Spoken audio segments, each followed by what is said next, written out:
हर्षद मेहता वो शख्स था जिसने किसी भी कंपनी पे हाथ रखा तो उसका शेयर रॉकेट बन जाता था।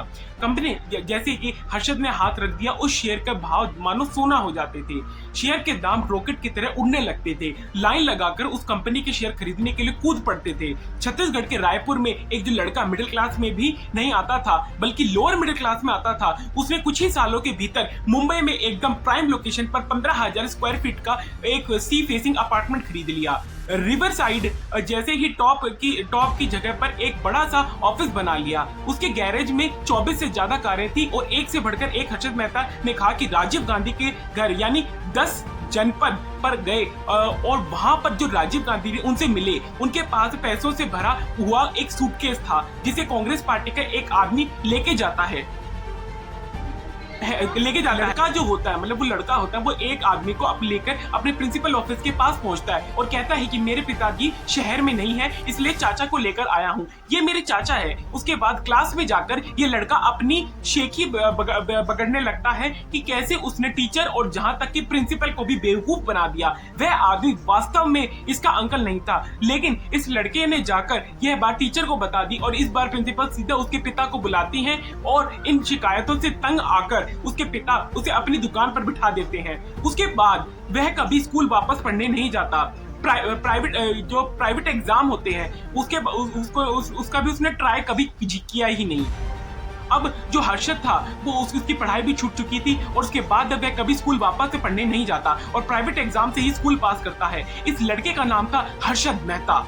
और हर्षद हर साल की जो जिंदगी की जो शुरुआत थी वो अपने पिता की दुकान को सुबह 8 बजे खोलने से शुरू होती थी और उसका क्रिकेट खेलना, दोस्तों से मिलना सब बंद करवा दिया गया था। हर्षद मेहता का जन्म 29 जुलाई 1954 के दिन मुंबई में हुआ और हर्षद के पिता शांतिलाल मेहता मूलतः गुजरात के राजकोट की एक जैन फैमिली में आते थे, लेकिन वह कपड़ों के व्यापार के लिए मुंबई शिफ्ट हो जाते थे। इसलिए हर्षद के जीवन की शुरुआती जो 9 साल बॉम्बे में गुजरते रहते थे, लेकिन एक बीमारी के चलते हर्षद के पिता जो शांतिलाल मेहता थे उनका साल 1964 के अंदर निधन हो जाता है और वो उनके जो कपड़े का बिजनेस होता है वो बेचकर बॉम्बे से छत्तीसगढ़ के रायपुर में शिफ्ट होने लग जाते हैं। वहां हर्षद की स्कूली पढ़ाई होती है जिसका जिक्र हमने ऊपर किया था कि कैसे हर्षद ने स्कूल में ले जाकर अपने जो वो स्कूल जाता था उसमें छोड़ दिया और पिता की दुकान पर बैठ जाया करता था। लेकिन हर्षद के परिवार की आर्थिक हालत सही नहीं हो रही थी। हर्षद ने स्कूल की फीस भरना भी हर्षद ने बंद कर दिया था और इसी कारण वो बहुत डिप्रेशन और टेंशन में रहता था, लिए भारी हो रहा था। अब घर चलाने के लिए हर्षद के पिता को अपनी पत्नी यानी रसीला मेहता के गहने तक बेचने पड़े थे और इन सबसे तंग आकर साल 1973 में हर्षद अपने मामी के पास बॉम्बे आ जाते हैं ताकि कुछ और धंधा पानी शुरू कर सके और अपनी लाइफ को जो है एक नए आयाम पर पहुंचा सके। बेहतरीन लेफ्ट आर्म स्पिनर और राइट हैंड बिजनेसमैन और इसी बेसिस पर उसे बॉम्बे के लाला लाजपत राय कॉलेज में बीकॉम में एडमिशन मिल जाता है। पढ़ाई के दौरान ही हर्षद के कई काम शुरू कर दिए थे, जैसे सीमेंट सप्लाई करना, हर हफ्ते बॉम्बे से सूरत जाकर पॉलिश डायमंड्स और लेकर आने। बॉम्बे आने के 1 साल के बाद ही साल 1974 में हर्षद ने कॉलेज में गुजराती छात्रों का डांडिया जो प्रोग्राम होता है वहां इसी दौरान हर्षद की मुलाकात ज्योति दोषी से नाम की एक लड़की से होती है। जिस कंपाउंड में जो रहती थी उसी कंपाउंड में हर्षद की भी क्रिकेट खेला करता था और खेलने के दौरान ही हर्षद और ज्योति में प्यार हो जाता है। जून 1976 में हर्षद के भाई अश्विन भी अब रायपुर के बॉम्बे से शिफ्ट हो जाते हैं और आरबीआई बैंक में नौकरी करने लगते हैं। 2 साल बाद अब हर्षद का बाकी जो बचा कुचा परिवार जो वहां रहता था बॉम्बे, वहां पर वो यहाँ पे शिफ्ट हो जाते हैं बॉम्बे में, यानी उसके पिता माता भी रायपुर से लौटकर अब वापस बॉम्बे आ जाते हैं। मतलब पूरी तरह उनका जो सामान वगैरह होता है वो सब शिफ्ट हो जाता है। साल 1977 आने तक हर्षद ने जैसे तैसे करके कुछ नंबरों की बीकॉम की डिग्री पास कर ली। कुछ नंबर मतलब वो ज्यादा पढ़ाई में अच्छा नहीं था, पास कर ली और न्यू इंडिया इंश्योरेंस कंपनी में 6,600 रुपए की सैलरी पर एक क्लर्क की जॉब पर शुरू कर दी अपनी नौकरी। और कुछ साल ही बीते होंगे कि हर्षद मेहता ने 17 मई 1977 के दिन ज्योति दोषी से शादी कर ली और न्यू इंडिया इंश्योरेंस कंपनी में अपने काम को करने के दौरान ही हर्षद मेहता को शेयर बाजार में इंटरेस्ट आने लगता है और दोनों जो हर्षद मेहता ने कुछ 1 रुपये मार्केट में लगाना शुरू कर दिया था, मतलब कुछ रुपए मार्केट में डालना शुरू कर दिए थे। वो ये जानता था कि आने वाले वक्त में ये जो बिजनेस है, ये बिजनेस एक्यूमेंट बहुत अच्छा है। साल 1978 आते आते हर्षद ने अपनी कंपनी में अर्जी डाल दी कि उन्हें कंपनी के इन्वेस्टमेंट डिपार्टमेंट में ट्रांसफर कर दिया जाए। हालांकि अभी भी हर्षद ने शेयर मार्केट में अपना करियर बनाना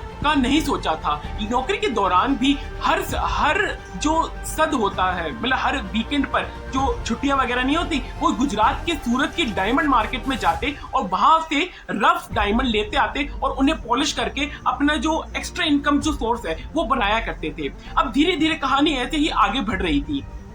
उसे जो डायमंड पॉलिश करा करते थे, उस डायमंड को पॉलिश कर करके पर हर्षद मेहता को हर हफ्ते करीब 20 लाख के दिन के सबका मिलकर डिनर के बाद एक साथ बैठते थे और इसी तरह अपने बैठे हुए वक्त में कुछ खाली वक्त में, मतलब रात के करीब 12 बजे के दिन अश्विन, जो अब आरबीआई बैंक छोड़कर unit trust of India join कर चुके थे, उन्होंने हर्षद को कहा कि हम सक्सेस के लिए कॉन्ट्रैक्ट और पैसे चाहिए और डायमंड मार्केट भी गिर रहा है और इसीलिए हम किसी को और चीज पर फोकस करना चाहिए। अश्विन ने कहा कि दोपहर के बाद स्टॉक मार्केट चला करते हैं और उन दोनों वो जो दोनों भाई होते हैं, वो दोनों बम्बई स्टॉक एक्सचेंज, मतलब उस समय बीएससी की जो बिल्डिंग हुआ करती, पुरानी जो बिल्डिंग होती थी, वहां पर वो जाते हैं और एक ट्रेडिंग रिंग, जैसे आप अगर पुरानी पिक देखेंगे तो उसमें एक ट्रेडिंग रिंग मिलेगी और वहां पर वो जो है लोग भाग इन्वेस्टर जो है कॉन्फ्रेंस होया करती थी, वहां पर इकट्ठे हो जाते हैं, जहां केवल ब्रोकर्स जॉबर्स को ही आने की अनुमति थी।